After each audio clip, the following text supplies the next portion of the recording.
जय माता दी सभी को। चैत्र नवरात्रि की नवमी कल जाने माँ सिद्धिदात्री की पूजा विधि, भोग मंत्र, शुभ रंग और कथा। चैत्र नवरात्रि की नवमी पर माँ सिद्धिदात्री की पूजा की जाती है। आइए जानते हैं माँ सिद्धिदात्री की पूजा, भोग मंत्र, शुभ रंग और कथा। चैत्र नवरात्रि का पावन पर्व चल रहा है। वैदिक पंचांग के अनुसार आज यानी 5 अप्रैल की रात 7:25 से नवमी तिथि आरंभ हो रही है। इसका समापन 6 अप्रैल की रात 7:21 पर होगा।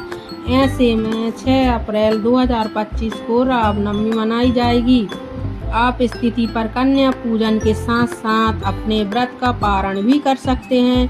नवमी तिथि पर माँ दुर्गा के 9वें और अंतिम स्वरूप माँ सिद्धिदात्री की पूजा अर्चना की जाती है। माँ सिद्धिदात्री का स्वरूप अत्यंत दिव्य और सुशोभित होता है।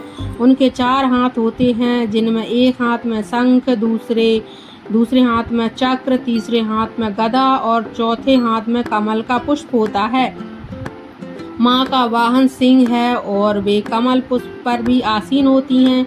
मान्यताओं के अनुसार माँ सिद्धिदात्री अपने भक्तों को सभी प्रकार की सिद्धियाँ, भौतिक सुख, संपत्ति और मोक्ष की प्राप्ति के लिए उपदेश देती हैं। आइए जानते हैं माँ सिद्धिदात्री की पूजा विधि, भोग मंत्र, शुभ रंग और कथा।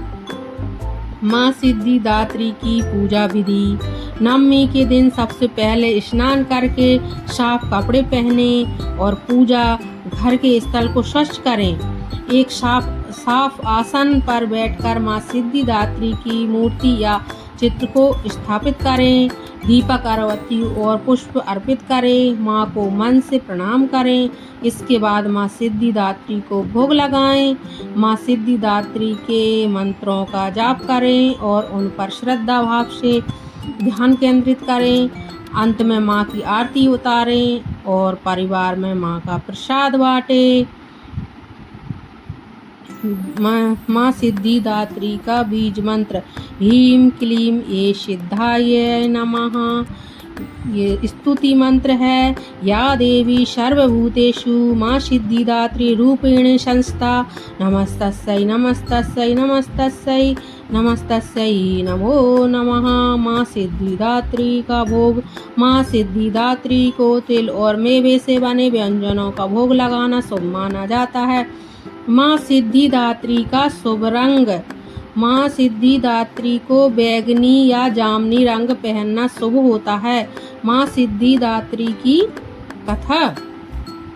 पौराणिक मान्यताओं के अनुसार जब असुरों के अत्याचार से देवता परेशान हो गए, तब उन्होंने भगवान शिव और विष्णु से मदद मांगी और देवताओं के तेज से एक दिव्य शक्ति का निर्माण हुआ, जिसे माँ सिद्धिदात्री कहा गया।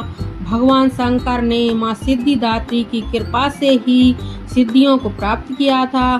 सिद्धिदात्री देवी की कृपा से शिव जी का आधा शरीर देवी का हुआ था। इसी कारण शिव अर्धनारीश्वर नाम से प्रसिद्ध हुए। माँ दुर्गा की 9वीं शक्ति का नाम सिद्धिदात्री है। ये सभी प्रकार की सिद्धियों को देने वाली हैं।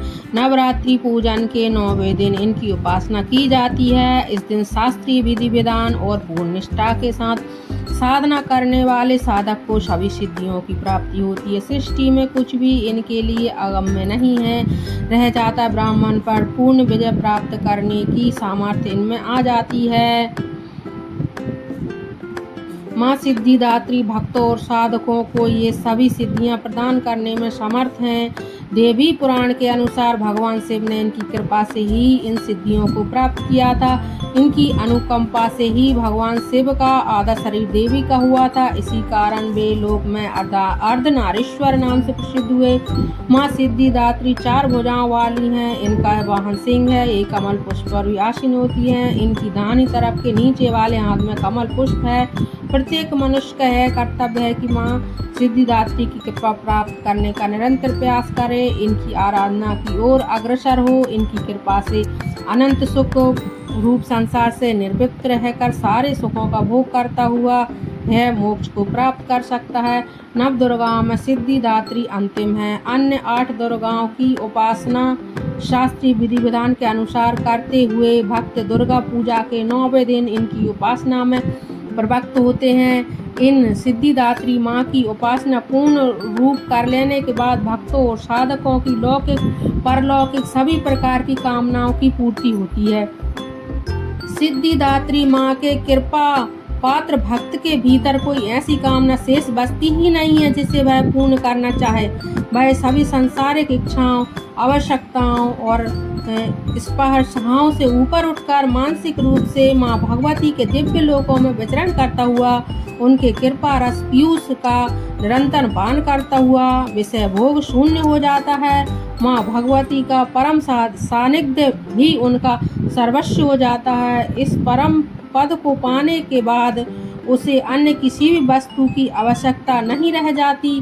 माँ के चरणों का यह सानिध्य प्राप्त करने के लिए हमें निरंतर नियमित रहकर उनकी उपासना करनी चाहिए। माँ भगवती का स्मरण ध्यान पूजन हमें संसार की संसारता का बोध कराते हुए वास्तविक परम शक्तिदायक अमृत पद की ओर ले जाने वाला है। इनकी आराधना से जातक को अणिमा, लक्ष्मा, प्राप्ति, प्रकाम्य, महिमा, ईश्वर सर्व काम वासिकता, दूर श्रवण, पराकाष्ठ, प्रवेश, बख्शिष्ट, अमर भावना सिद्धि आदि समस्त सिद्धियों नवनिधियों की प्राप्ति होती है। आज के युग में इतना कठिन तप तो कोई कर नहीं सकता, लेकिन अपनी शक्ति अनुसार जब तप पूजा अर्चना कर कुछ तो माँ की कृपा का पात्र बनता ही है। प्रत्येक सर्वसाधारण के लिए आराधना योग्य यह श्लोक सरल और स्पष्ट है। माँ जगदम्बे की भक्ति पाने के लिए इसे कंठस्थ कर नवरात्रि में नवमी के दिन इसका जाप करना चाहिए। या देवी सर्वभूतेषु माँ सिद्धिदात्री रूपेण संस्था नमस्तस्यै नमस्तस्यै नमस्तस्यै नमो नमः। इसका अर्थ है, हे माँ सर्वत्र विराजमान और माँ सिद्धिदात्री के रूप में प्रसिद्ध अम्बे, आपको मेरा बार बार प्रणाम है या मैं आपको बारंबार प्रणाम करता हूँ। हे माँ तुझे अपनी कृपा का पात्र बनाओ। वीडियो अच्छी लगी हो तो लाइक करें, कमेंट करें, शेयर करें और सब्सक्राइब जरूर करें। जय माता दी।